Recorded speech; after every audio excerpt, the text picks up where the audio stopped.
It's Sunday, December 10th, and this is The National. Speaking out against controversial candidate Roy Moore with just one day to go, a prominent Alabama Republican says his state can do better. We're on the ground in Birmingham. Resistance and reconciliation 5 years on. We look at the legacy of the Idle No More movement. But we begin in California, where high winds are powering those aggressive wildfires. Thousands of crews are still fighting the intense fires from the ground and the sky. Mother Nature wasn't offering any help. Low humidity coupled with the Santa Ana winds pushed the flames through canyons and down hillsides across the coast near Santa Barbara. And there's no rain in sight. Multiple communities were told to evacuate, and California Governor Jerry Brown had some sobering words on the situation. We're facing a new reality in the state where fires threaten people's lives, their property, their neighborhoods, and of course, billions and billions of dollars. So we have to have the resources to combat the fires. With 25,000 homes still at risk, residents are understandably on edge. Crews now have 5 of the 6 big fires contained, but the one that remains out of control, the Thomas Fire, has already scorched over 700 square kilometers and claimed at least 1 life. Tonight, it's burning in the hills above Carpinteria, about an hour and a half north of Los Angeles, and that's where our Aaron Collins spent the day. Like an odd dance, flames fanned by wind jump up, reaching towards choppers as they dip and climb over the hills. A frightening show that draws a crowd. We turn and talk to each other and then look back, and it seems closer and bigger. This is the heart of the Thomas Fire, the largest burning in California. The firefighters thought they were getting the upper hand here. Then, late last night, the winds picked up and the flames grew too. Here in Carpinteria, carp to the locals, that means all eyes are on the hills above. Now it's settled down, so I'm not too concerned about my place. What about the place up there on the hills? Doesn't look good. Yeah, it doesn't look good. Well, it might not look good, but up in those hills, no one is giving up. The hose is going to the backyard, so if the fire comes down, I got either go this way or go to the other houses. Daniel Torres isn't counting on anyone else to save his home. He's lined his property and his neighbors with every sprinkler and hose he could get his hands on. He isn't going anywhere for now. A lot of people would evacuate, let the first responders take care of the business, but I know they got their hands full, and if I got it in me, I'll fight. I live here and this work. And Torres didn't have to go far to get all that hose. At the end of his drive, Rick Joy sells them for a living. If you want to see it work. Joy is sticking it out too. We're just hoping if it comes down here that, there's firefighters here to protect us, to protect the buildings and the structures, and that's what they're doing. They're really out. They're letting it burn. They're not really trying to put the fire out. They're just protecting all the structures in the hills of Carpinteria. Whether or not that happens in the coming hours and days literally depends on which way and how hard the wind blows here. Aaron Collins, CBC News, Carpinteria, California. And it's going to stay dry in Southern California. Here's a look at the forecasted precipitation across the world over the next 2 weeks. You see those 2 spots there? That's California and the Sahara Desert. While virtually every other corner of the globe will see some rain or snow between now and Christmas, California is poised to join the Sahara as one of the driest spots on Earth right now. Ottawa's plan to legalize marijuana has already created a spat with the provinces over how the expected windfall from legal weed will be divided. Listen, the 50%, sorry to interrupt, but the 50% is not even... It's a non-starter. That's a non-starter. We all agree that the price point of 50-50 is not acceptable. We all agree that the majority of the costs that are being incurred is on the provinces. Canada's finance ministers are meeting in Ottawa tonight, and one of the main topics of discussion, how to share the tax revenues once pot is legalized next year. CBC's Catherine Cullen was at the meeting. So, Catherine, it looks like they are gearing up for another fight with the federal government on this one. Yeah, it's funny how money tends to do that, Rosemary? And in this instance, we are talking about drug money. In fact, by some estimates, hundreds of millions of dollars, perhaps even more than that, that would come from the taxation of legalized marijuana. And a notable portion of that would actually come from the excise tax, or sin tax, that the government wants to charge on legal pot. Now, while you're hearing that the provinces are not particularly fond of that 50-50 split, they really say it's off the table. No way. Some provinces are calling for 100% right now. Okay. Some territories are saying they can't cover the cost at 100%. So we have to manage that process. We all know that it's the provinces that will bear most of the cost. So, we really need to make sure that this is not a burden on the provinces. And when she talks about cost, she's talking about things like the price of setting up stores to sell marijuana, the online sales of marijuana, the potential for increased burdens to the police justice system, although it's not entirely clear whether or not that will materialize. And it's interesting, all the provinces saying 50-50 split, no way, but nobody is coming out publicly and offering up a different number. The provinces are saying they want to know how much the federal government is going to pay for. They want to see evidence of that. Another really interesting thing, Rosemary, that not a lot of people are talking about is that the finance ministers are also going to be talking about the price of marijuana. How much should they be charging? How are they going to keep that price low enough that they can try to defeat the black market? That is definitely something we're going to want to watch. Okay, so I've heard some rumblings inside the federal government about how they plan to approach us. What were they saying today about this, Catherine? Well, it's interesting. Bill Morneau may be the finance minister, but he is trying to suggest that this is not truly about money. This is about protecting kids from drugs. It's about setting up a system, making sure that it works. Does that mean, though, that he is ready to hand over all the cash? No. Our flexibility is driven by a realization that we need to cover our costs. They're legitimate, but we also need to think about how municipalities and provinces can cover the costs required to meet our goals. So if they want some of the money, what do they plan to do with it? Well, they have said that they're going to be putting some of it towards health and safety issues. So we're talking about things like making sure that producers are properly licensed, public awareness campaigns. Finance officials are saying that when you add it all up, if you look over the span of about 5 years, we could be talking about $1 billion. That's those numbers that the provinces are looking for. Now, Justin Trudeau has said publicly that he'd like all the pot revenue, at least the federal government share of it, to go towards things like addictions treatment, education. We aren't, though, getting quite a clear breakdown of all of this, no specifics, and it's clear that the profits may be eaten up just by setting up the system itself. Okay. Catherine, thanks for that. Appreciate it. The CBC's Catherine Cullen here in Ottawa tonight. So just how much money will the government potentially cash in on? Ottawa estimates it could add as much as $1 billion in extra revenue a year through excise and sales taxes. That's only if, though, 400,000 kilograms of marijuana is sold. And the government also admits that those estimates are all high. To see how the cash crop could benefit government coffers, take a look at Colorado. So the state legalized marijuana back in 2014. Last year, it pulled in close to $200 million US in tax revenue. Much of that money goes right back into the community, about $40 million for things like school construction projects, $15 million to create some permanent housing for homeless people, and about $10 million or so pays for more healthcare workers to educate high school students about substance abuse. Tonight, investigators think they have pinpointed the cause of a dangerous gas that sent 42 workers to hospital in BC.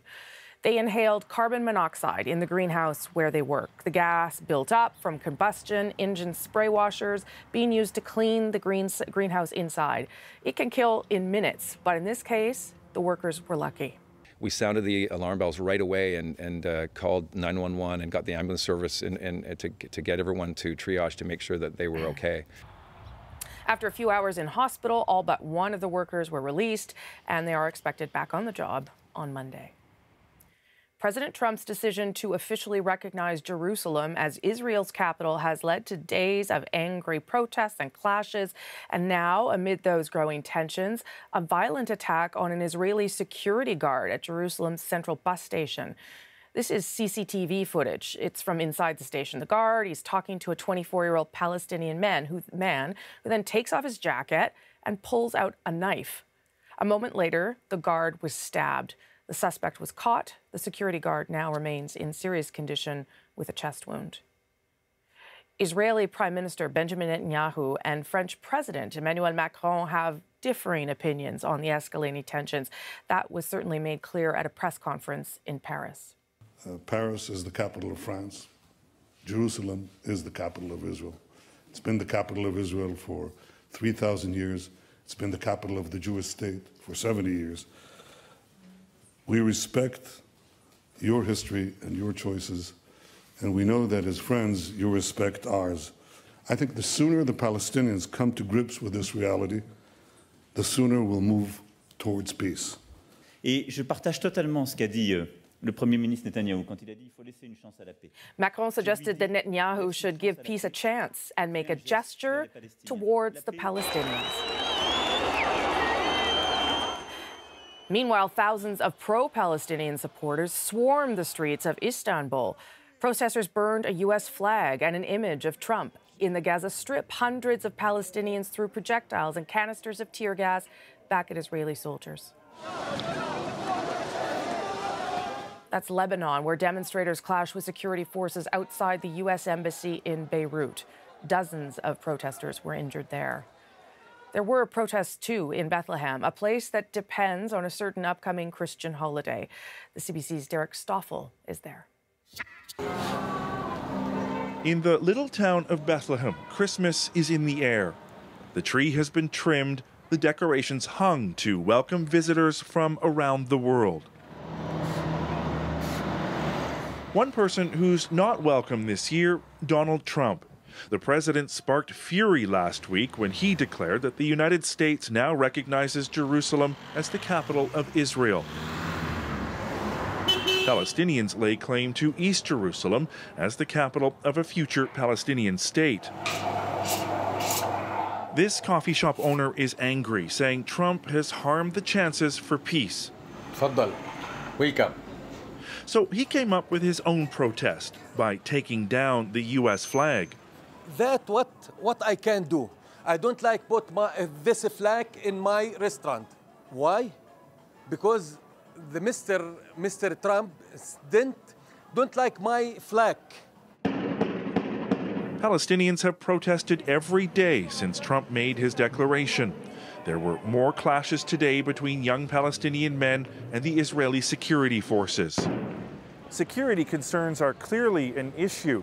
Manger Square is normally busy 2 weeks before Christmas, but this year foreign tourists are staying away. A lot of tourism who were coming to Bethlehem to visit Christmas and to celebrate Christmas and participate in Christmas ceremonies during the season. Now they canceled their visits and they are afraid to come. The municipality took its own shot at Trump. For the 3 days after the president made his declaration, the lights on the giant Christmas tree were shut off in protest. Today, Manger Square was lit up once again. We will not allow Trump and his group to destroy our Christmas. The Christmas celebrations will likely be smaller this season, and they'll mark another difficult year for the Palestinians who worry hopes of establishing their own state have been dimmed. Derek Stoffel, CBC News, Bethlehem. We'll have more on Donald Trump's Jerusalem decision later in the show. Adrian sat down with former Israeli Prime Minister Ehud Barak, who tells her what he thinks of the U.S. president. Turning to U.S. politics now, and Tuesday's crucial election for Alabama's vacant Senate seat. Today, one of the state's most prominent Republicans denounced candidate Roy Moore. Well, I'd rather see the Republican win, but I hope that Republican would be a write-in. I couldn't vote for Roy Moore. I didn't vote for Roy Moore, but I wrote in a distinguished Republican name, and I think a lot of people could do that. Will they do it? I'm not sure. Moore does have the backing of the U.S. president, but many have repudiated him after allegations of past sexual assault and misconduct, including an accusation from a woman who says she was just 14 at the time. Keith Bogue is following this story in Alabama and joins me now from Birmingham. Keith, you've been there all week. What has struck you about what people are saying about this race there? Well, essentially, they've rationalized their support for Roy Moore, if that's what they want to do. If they want to vote for him, they're going to say that these allegations really, you know, they don't matter for much because they were 40 years ago, and if they had any substance to them, the women making the allegations would have come forward then. And at the end of the day, they believe that everyone is entitled to be presumed innocent until proven guilty. And so, you know, that hasn't happened, not to their satisfaction, and so they're content to continue supporting Roy Moore. So if we are to believe all the signs, I mean, things could change, but if we are to believe all the signs and the vote goes Moore's way on Tuesday, how do we explain how he did this then, how he overcame all of these allegations to win? Well, two things. First of all, timing, which, as you know, Rosemary, is everything in politics. If the allegations against him had come out earlier, say before the primary, he might not even have been the nominee for the Republicans. If they'd come out later, say a week or 10 days ago, the shock of it might still be hanging over the campaign. He might not have had time to recover. But as it was, he was able to recover, and we've seen a bounce back in the polls, and he did that to a great extent by turning the moral tables against his opponent, Doug Jones, by pointing out that Jones is very liberal on abortion. And here in Alabama, where about half the population are evangelical Christians, you just can't be liberal on abortion. Okay, Keith, thanks for that. Keith will be back tomorrow night on the eve of this critical vote with a look at just some of those people he was talking about, the people who support Roy Moore. Here's an excerpt. Oh, what a beautiful day. That's the way he starts his day all the time. For Willie and Nancy Foster, Alabama's biscuit king and queen, supporting Roy Moore is the only option they'd ever consider. You're wondering why. It's our core belief, you got to understand, you know, like we believe, we have the same beliefs that Roy Moore has. Still ahead on tonight's National, healing, empowerment, justice, what the I Don't Know More movement means to two people working on reconciliation 5 years later. And an incredible inside look at the organized chaos behind a Christmas classic. We show you what it takes to stage the Nutcracker. Plus, one Canadian got this life-changing medical implant for free. Another had to cough up $50,000. The difference? Where they live. It's not fair, and everybody should have access to something of this nature because it is a life changer.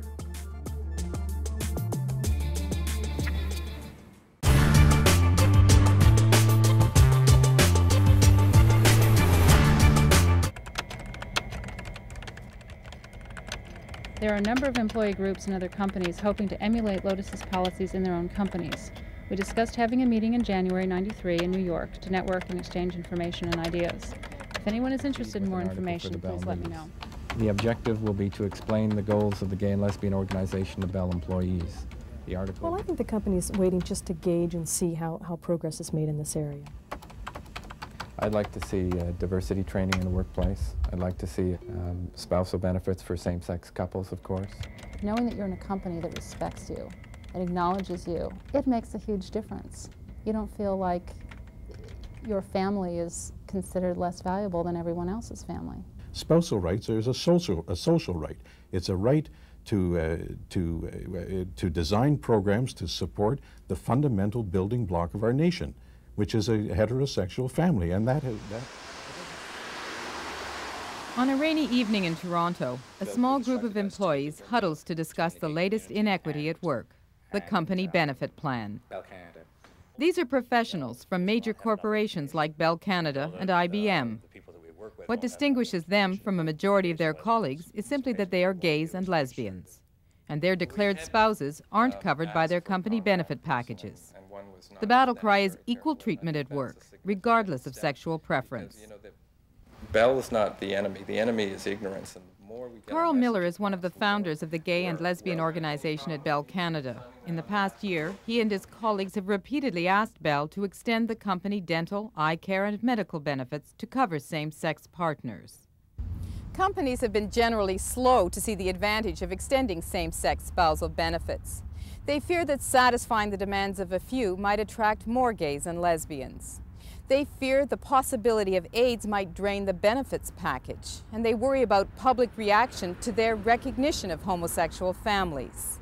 But they can't escape the issue because today's companies have become testing grounds for society's moral and ethical dilemmas. Some make history dealing with these dilemmas. Others follow.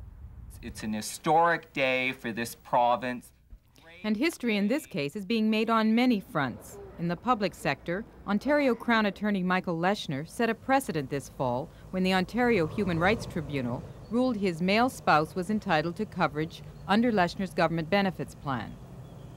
Ontario didn't challenge the ruling, so provincial public sector employees can include same-sex spouses under their medical plans. BC and Yukon have similar policies.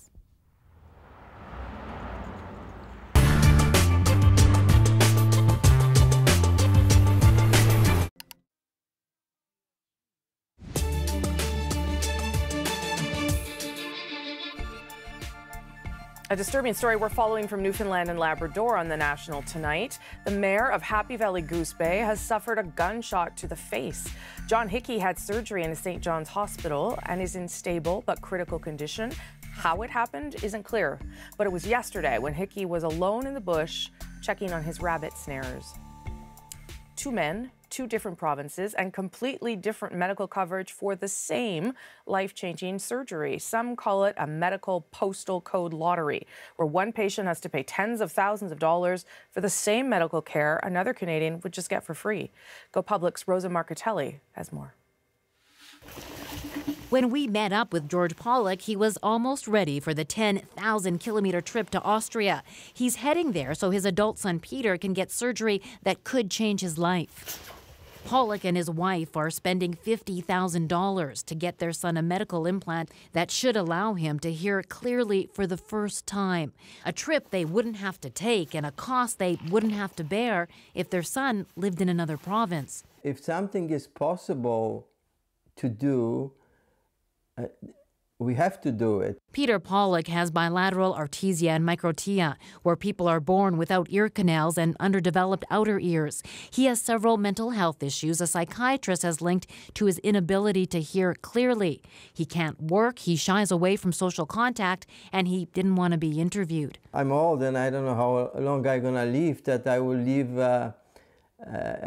him knowing that there is something somewhere which can help him. The Pollock family tried for years to get Peter a Health Canada-approved bone conduction implant doctors say could make his hearing almost normal.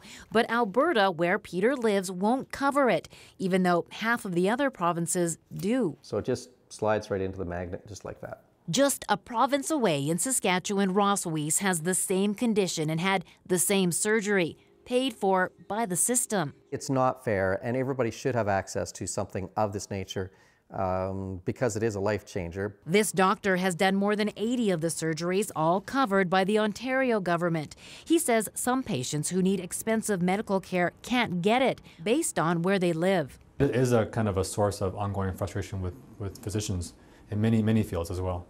Health Canada approves medical devices, but the provinces decide if they'll cover them. You know what really strikes me about this, though, is how complicated the system is. I mean, how do people possibly navigate it? With a great deal of difficulty, I think. There is not one single system nationally, nor is there one single system within the provinces. And it's not just hearing devices. It's for pharmaceuticals and dental care and vision, all of these pieces of our body that we left out of the Canada Health Act. Peter Pollock's surgery is scheduled for January 8th in Austria. This is the first time in his life that he really got some sparks in his eyes. Rosa Marcatelli, CBC News, Calgary. If you have a story, send it to Rosa and her team. Email her at gopublic@cbc.ca. Still ahead on The National. 5 years after Idle No More, we look at the lasting impact of the movement. And the National Ballet of Canada puts on several shows a year, but none are quite like the Nutcracker. Coming up, the National will take you inside that show to see the ballet behind the ballet. Timed interaction between groups of people, members of the stage crew, moving scenery, moving lighting equipment, and groups of dancers moving around. It's revisiting those pathways that sort of remind you of the scale of it in a way.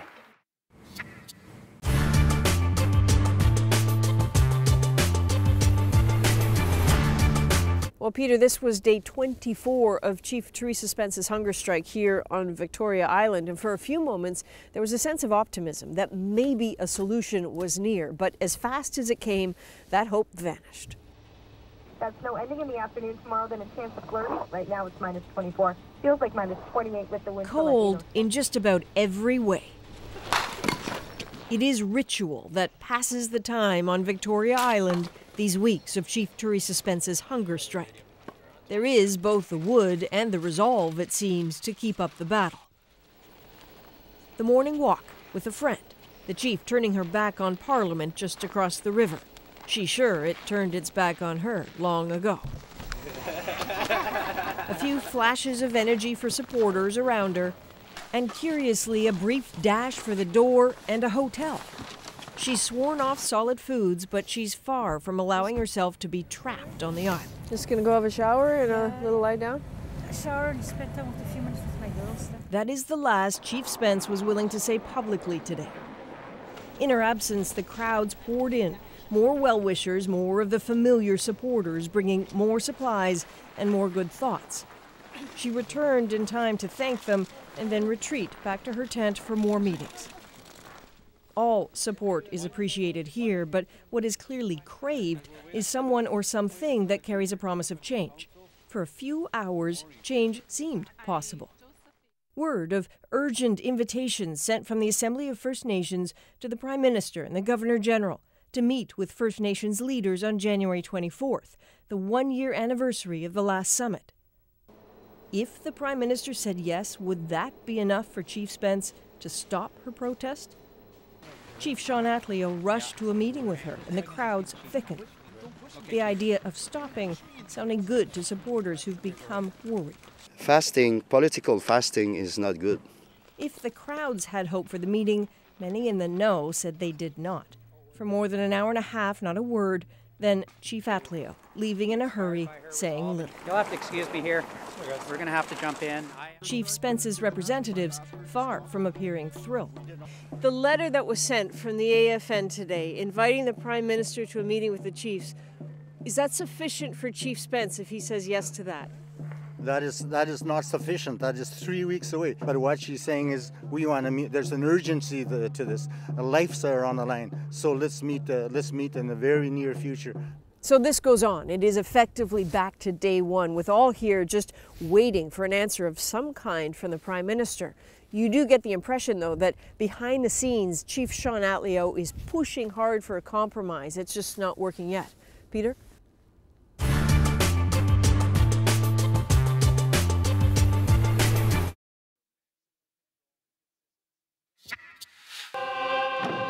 It is time to stand up and to defend the rights and the interests of our grandchildren.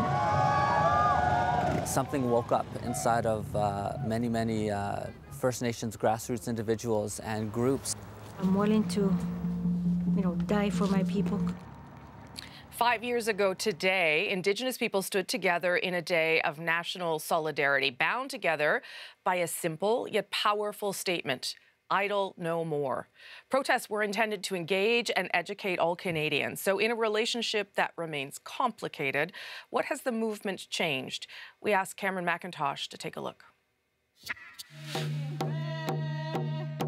The beating drums, the shuffle of the round dance, cultural practices in a show of resistance.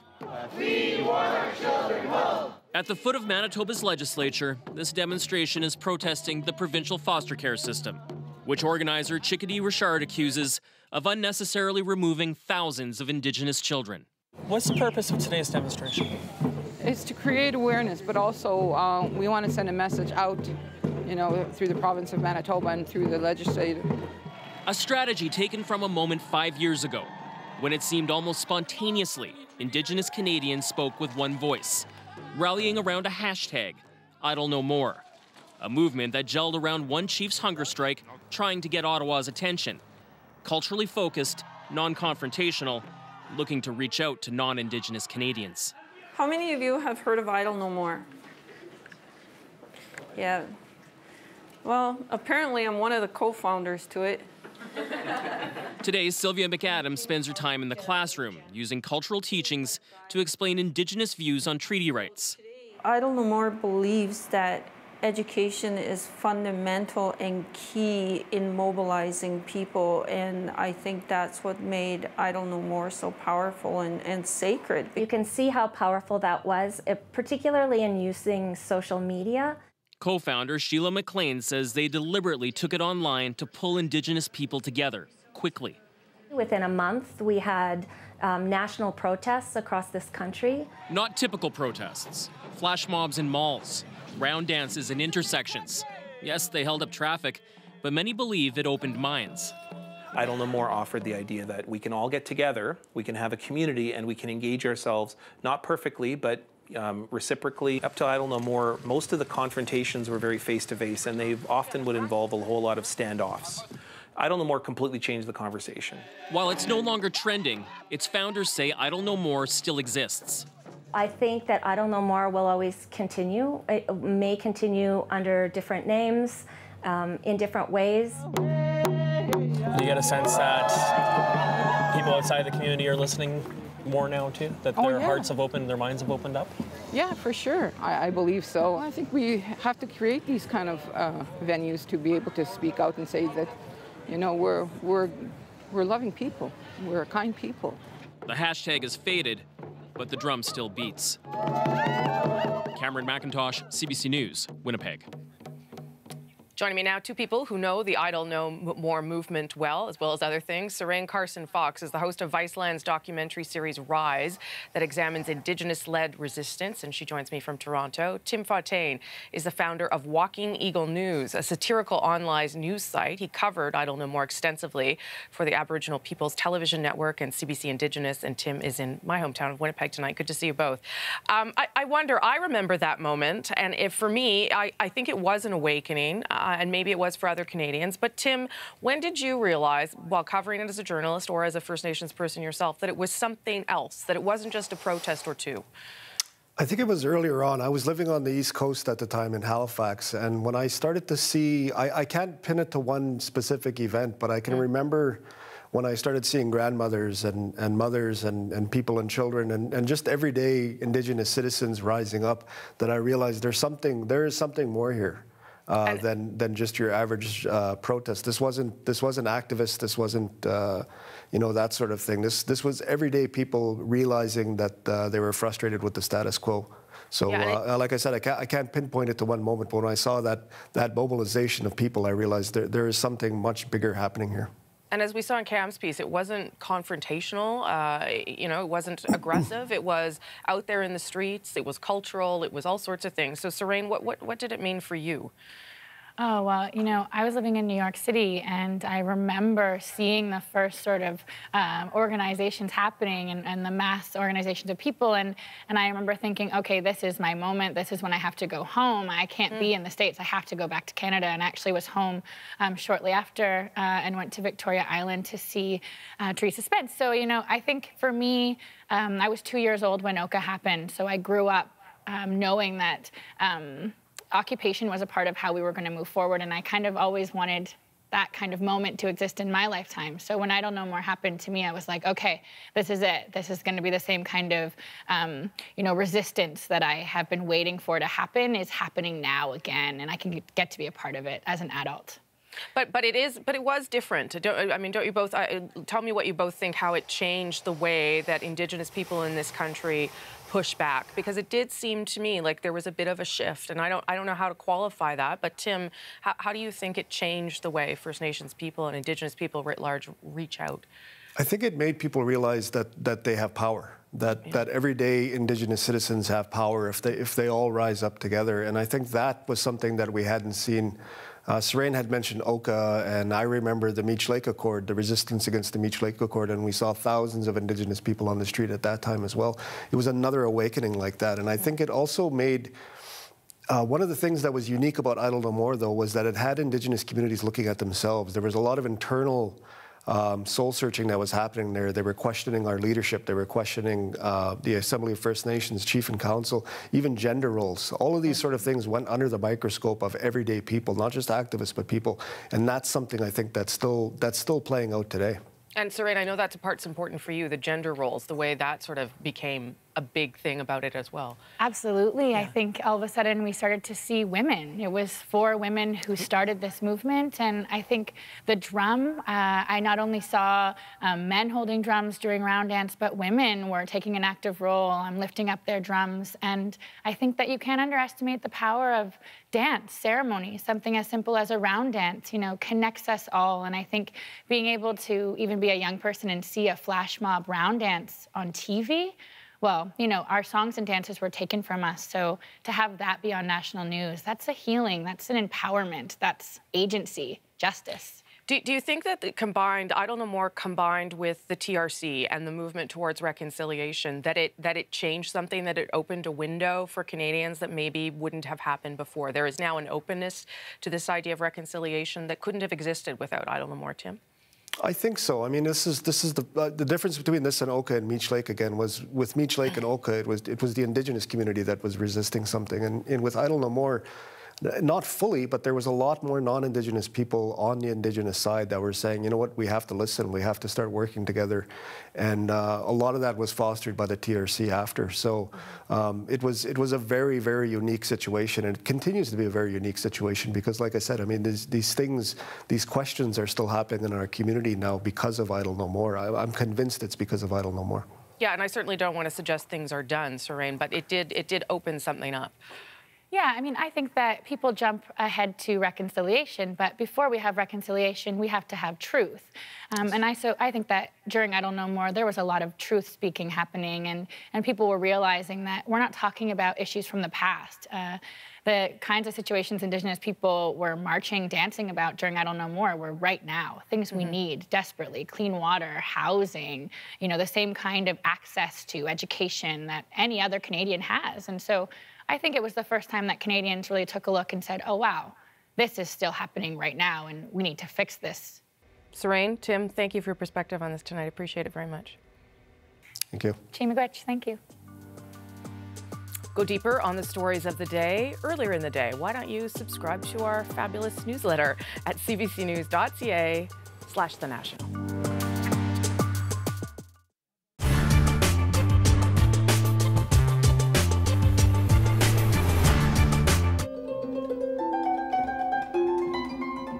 If I'm really into one book, I can finish it in a day.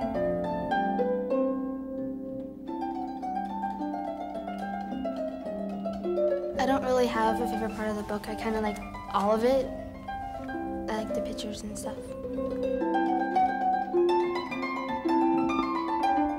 Christmas is the big season for children's books. For parents, they are an appealing alternative to the unlimited number of computer games and Ninja Turtles for sale. And a good book can leave an impression far more lasting than any battery-operated toy. But there are 1,000 children's books out there, and choosing a good one is not as easy as you may think. What attracts a grown-up to buy a book turns out to be very different from what kids find appealing. Yet it's the parent that has to read it over and over again, so hitting on one that appeals to both is the magic combination. I spy a picture of Randall. You're right, that's just what it says. Yeah. I spy Christmas. Okay, now you listen. Wendy Marshall is a preschool teacher and mother of Tyler, Sadie, and Becca. A bumpy green pickle.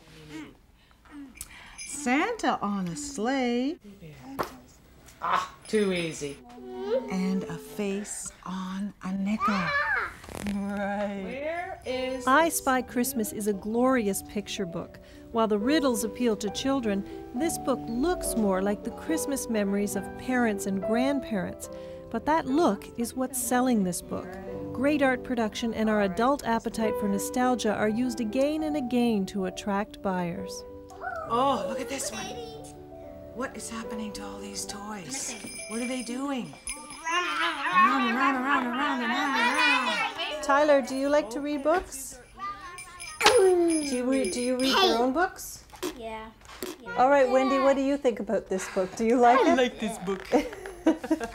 It's a great book. it covers a really good age span. I think even a pre-language kids could enjoy this because the pictures are unbelievable. And it's easy enough for an early beginning reader, such as Tyler, to read it himself, which is great. What makes a good book for you, do you think, a good kid's book? Depending on the age of your kids, I think a fairly simple, straightforward text will help. But really, I think the pictures are a big seller. And, in a book such as this, you open the page and they're mesmerized instantly. When we're discussing about what makes a children's book succeed, I think it succeeds if it appeals equally to children and to adults. Marie Campbell is the editor of young people's books at Quill and Quire magazine. She says I Spy Christmas is more than simply great photographs, but many books are nothing more than flashy art production.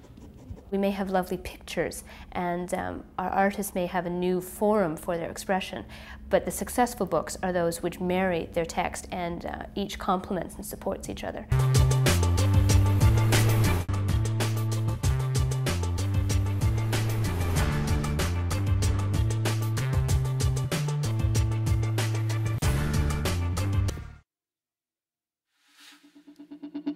At the end of a tumultuous week in the Middle East, sparked by Donald Trump's decision on Jerusalem, Adrian sat down with a man whose assessment means a lot in Israel, former Prime Minister Ehud Barak. Their conversation in a moment, but first, here's Adrian with a little background.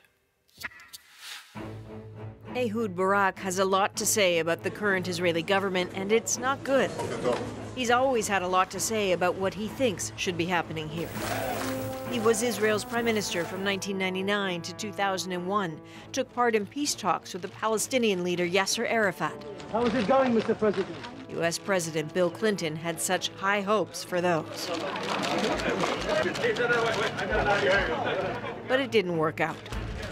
And then it got worse when the brutal Second Intifada broke out. And that was it for Barak and his left-leaning Labour Party. He and it were ousted from office. He's been in and out of Israeli politics since, serving as defense minister, now acting as an elder statesman who still has ideas. Prime Minister, really nice to meet you, sir. I'm Adrian. I met up with Ehud Barak in his home in Tel Aviv to talk about the meaning of that Donald Trump decision to recognize Jerusalem as the capital of Israel. I'm curious, where were you the moment you learned what Donald Trump's plan was about Jerusalem? I was in New York, walking in the street, in fact. So what, did you stop in the middle of the intersection? No, I had a hint for several days that that's what's going to be the case, that he's going to give certain statement. It was not clear, but it seemed to be at least partially coordinated with Netanyahu's office. It is time to officially recognize Jerusalem as the capital of Israel. It's basically a good statement. What do you mean, basically, though? Basically, there is certain fake element in diplomacy and in politics for a long time. And here comes the man who found the directness and the courage to an extent to tell the truth. What he just stated is basically symbolic, but symbols are very important in the Middle East. What's your relationship with Donald Trump like? I never met him. I watch him only off TV. I watch him for a long time. I have seen You Are Fired. The Apprentice. TV. Yeah. And to tell you the truth, there is certain boldness in his behavior, a high level of unpredictability. But now he's gone and done something that has shown to many people that he has definitively chosen a side, and some people would say the Americans have long been on that side, but can the Americans play a role anymore as a moderator, try to be a peacemaker? The Trump administration, in a way, shaken a little bit the boat and told all players, let's start to talk realistically on our issues. And I should tell you honestly, if both sides would be really ready to have a breakthrough and to open sincere negotiation on the core issues, this American decision of recognizing Israel as the capital of Israel should not be a hurdle in any way.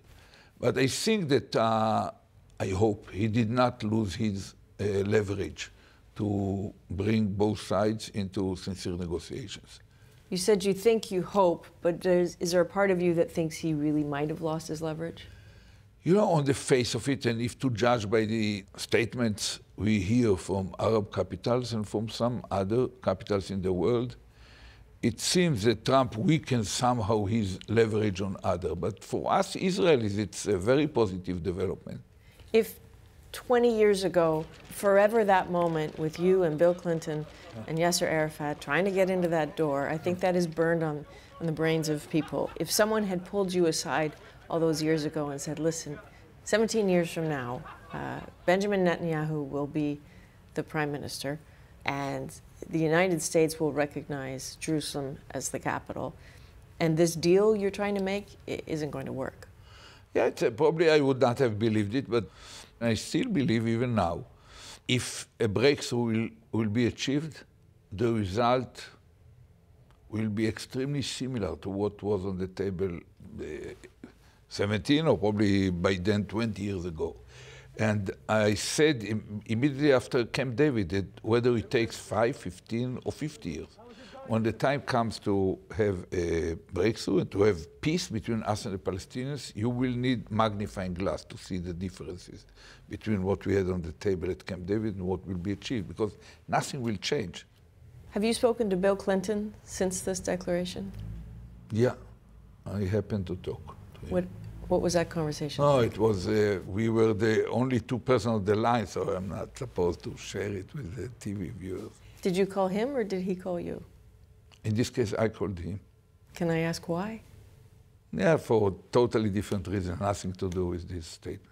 I'm only pressing because that image is so important to history, and this week has been so important to the history of the relationship between these two countries. And I just imagined that you felt a need to talk to him. No, I don't think that it is so important as people. It's important. It's a good decision, important decision. I hope it won't be found in retrospect to be a dramatic turning point to the worse. But I don't see a great promise that it will end up being turning point for the better. It's symbolic, important recognition of reality. What makes you stare at the ceiling sometimes at night? When I look around, the real existential threat to Israel in this generation stems out from the agenda led now by our right-wing government, which aimed at creeping annexation of the West Bank and a vision of one-state solution, which will inevitably, if there is only one state from River Jordan to the Mediterranean, it will inevitably turn a long time either non-Jewish or non-democratic or both, and immerse deeply in violence. So that's a real threat for the Zionist dream. And if there is a single action that should be taken by us here is to put a wedge on this slippery slope toward one state. So is the only way to save Israel then to acknowledge and facilitate a Palestinian state? No, the only way is to remove this government, which is a bad government, and replace it by a good government. Good government will do many things, but one of them is to check very sincerely whether we could move forward and establishing a strong Israel and side by side with the Palestinian state. When I hear you talk, it makes me think that you want to be prime minister again. I cannot compete with your feelings. That you have the right to have the feeling.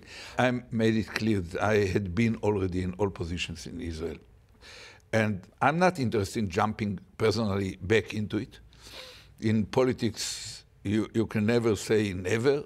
But if they came to you and said, would you lead us again? I will call you and you come to interview me. That's great.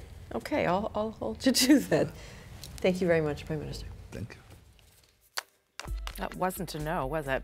When we come back, you'll get better than front row seats for the largest national ballet show of the year.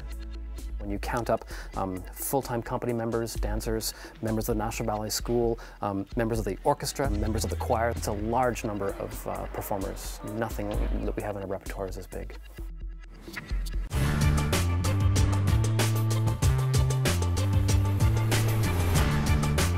Brenda Rochford has lived most of her 39 years in pain.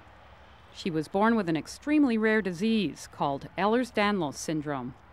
Basically, it makes everything very weak and fragile. My joints are dislocate easily, my skin rips easily. I'm very weak, muscular-wise. She's been prescribed all kinds of painkillers for her illness, but the drug that gives her the most relief is marijuana. Can you describe the difference that the pot made, the change? I wasn't getting muscle spasms as often, near as often, maybe once a week instead of daily. Not near as severe, or the length of period wouldn't be as long.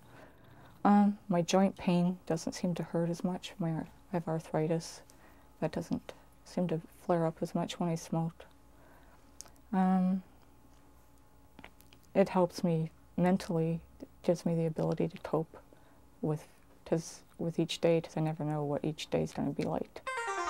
For hundreds of years, the medicinal qualities of marijuana were well recognized. The drug was recommended for everything from menstrual cramps to epileptic seizures, migraines to insomnia. In fact, based on the overwhelming anecdotal evidence, marijuana was included in the U.S. Pharmacopoeia, the North American Bible of accepted drugs. Then, in 1941, it was taken out, following an intense campaign by the U.S. Federal Bureau of Narcotics to make it not only illegal, but evil. It worked. Ever since, marijuana, or cannabis, has become the evil weed, and users, criminals. What we know about cannabis and its usefulness is just the tip of the iceberg. Dr. Lester Grinspoon is a professor of psychiatry at Harvard. He's written several books advocating the medicinal uses of marijuana. Doctors have been both victims and agents of the government disinformation campaign on marijuana, and many of them still believe such hoary myths that marijuana, for example, is addictive. So it's going to take time to educate doctors, but they are getting educated. People who smoke cannabis on their own prescription are really not a good model for the medical use of cannabis. Dr. Harold Killant is a pharmacologist at the University of Toronto and a contributor to a recent report by the World Health Organization on the health effects of cannabis use. I can't accept anecdotal evidence by untrained observers who may have other motives for wanting to say that it's good. I can't accept that as proof that it is really effective therapy. But supposing it's only one person in 100, why, given the fact that the toxicity of this drug is so limited, why shouldn't that person be able to use it? What are some of the accepted uses of cannabis?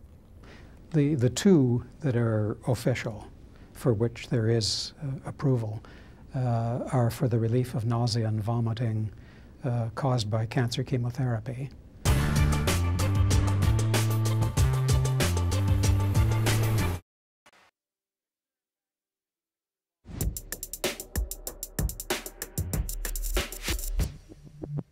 Canadians have shown me day in and day out what the right path is. That's exactly what we're going to do in the coming years together. Prime Minister has paid an awful lot of attention to South Surrey White Rock. That's one of 4 ridings across the country heading into by-elections. So has the Leader of the Opposition. Very thrilled to be here in South Surrey White Rock for the last few days of this by-election campaign. Andrew Scheer is looking for signs. Liberal support is flagging. The NDP wants to show it's a player with a new leader. And halfway through his mandate, Justin Trudeau is looking for signs of strength. Voters go to the polls tomorrow. My greatest gratitude goes to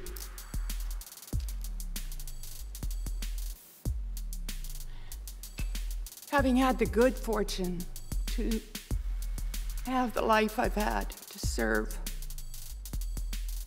on this court.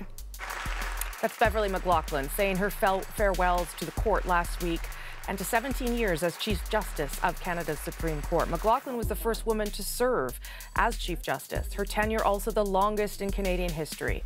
I'll be interviewing her about that extraordinary career later this week, by the way. She officially hangs up her robe Friday. It's a holiday classic, a Canadian cultural event that has been seen by more than 1 million people, the National Ballet of Canada's The Nutcracker.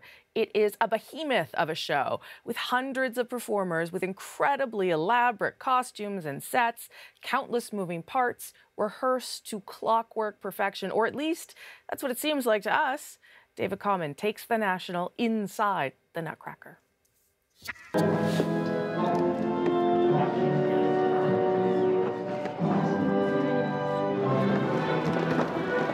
Magnificent as it seems, midway through the first act, there's a problem. Oh, Charlie. Here, a mustache has come unglued, an urgent fix for one of the key performers seconds before he's set to return to the stage. The audience, of course, has no idea, none, in fact, of what happens backstage. But we have unprecedented access. Watching as dancers throw snowballs from offstage, as rollerblading bears stand by in the wings. The youngest performers are just 6 years old, now preparing for their first ever grand event. This is make or break for the National Ballet, the annual ritual that helps pay for the rest of the year. It attracts huge audiences every December, and tonight is intended to share the magic. The first full dress rehearsal with what will be a full house. As that audience begins to take their seats backstage, the show is in its final preparations. Ladies and gentlemen, this is your onstage call. Onstage, please, for the top of Act 1. For the man who's helped it run for decades, the stakes are still high. As soon as the orchestra starts tuning, we're on an unforgiving path. It's at that point that I can't change my mind and leave. That's the point of no return. It kind of is, yeah. A month before showtime, the enormous effort begins with massive sets moved out of storage. 9 trailers full. This is yours. Oh, great. There. How is that when you put your arms up? Oh, we should try your tiara too. Okay. Charlie? Yeah. Meanwhile, Sugar Plum Fairies get fitted for costumes, and rehearsals begin.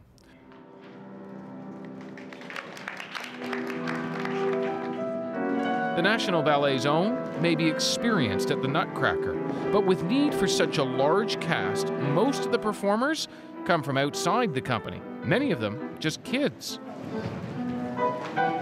They'll rehearse all together with the orchestra fewer than a handful of times before facing a paying audience a grueling 26 times in December.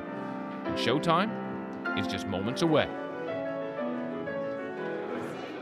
It may not get the glory, but the 2 dancers stuffed inside this horse certainly have one of the most challenging parts.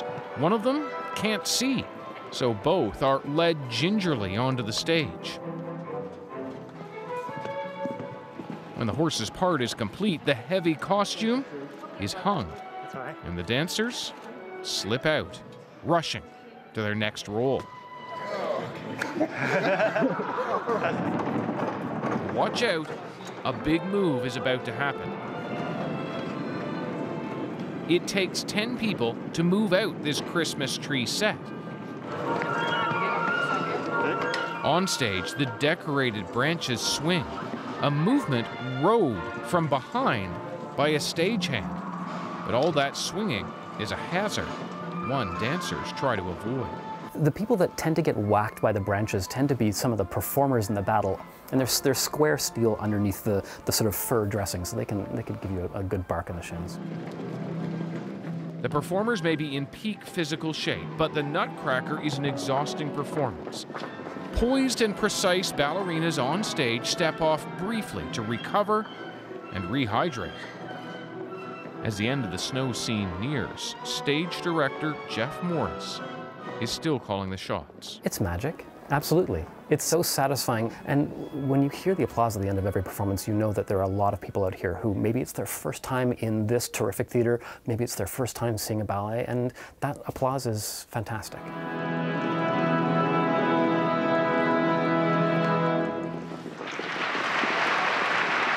Applause for an act that seems serene and precise, belying the organized chaos just behind the performance. David Common, CBC News, Toronto. That was lovely. And that's The National for December 10th. Have a good night, everyone.